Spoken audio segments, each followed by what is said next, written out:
This video is sponsored by Ben's defamation complaint on my channel. He got one video blocked already, so enjoy while you can. In today's bedtime story, we hear the heartwarming tale of how Ben's father ripped off a woman for her entire life savings and left her completely destitute, broke and on the verge of suicide. Please enjoy. Ben writes, I remember one incident when I was young. We had just returned from living in Holland for a few years. My father met this woman in the pub and started banging her. Really charmed her with bullshit. Anyway, she let it slip that she had £15,000 in the bank. My father saw an angle and sold her a line that was seemingly impossible to believe.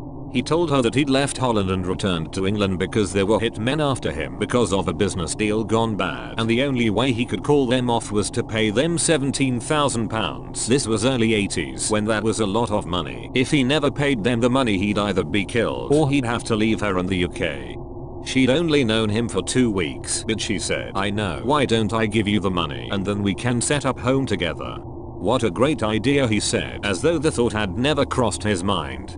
And so she gave it to him in cash. Silly woman. He spent the money in a few weeks on beer and women, and she never heard from him again, but she knew he'd conned her.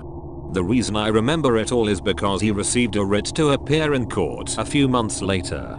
She'd gone to a lawyer. But she'd made a terrible mistake though. She thought his name was David Smith, whereas his surname was a word sounding like Smith but not Smith. So when he got the writ, he ignored it since it wasn't his name. She now could not afford to go through the procedure of paying the lawyers again and to write out a writ in his real name. He got away with it. Stupid fucking woman though. A. To believe the hitman bullshit. And B. To lend a man 17 grand without even knowing his surname.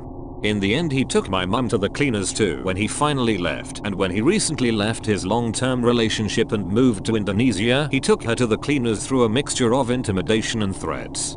The guy is insanely alpha and totally amoral with no regards for anyone but himself. Seems that those are attractive qualities to women.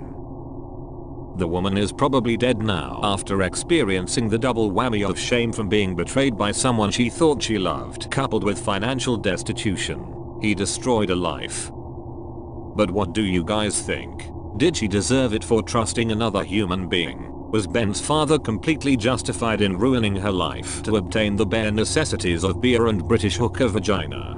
Or is this guy a bit of a wrong'un? Let me hear your thoughts in the comments below. Toodaloo ladies. See you in the next one.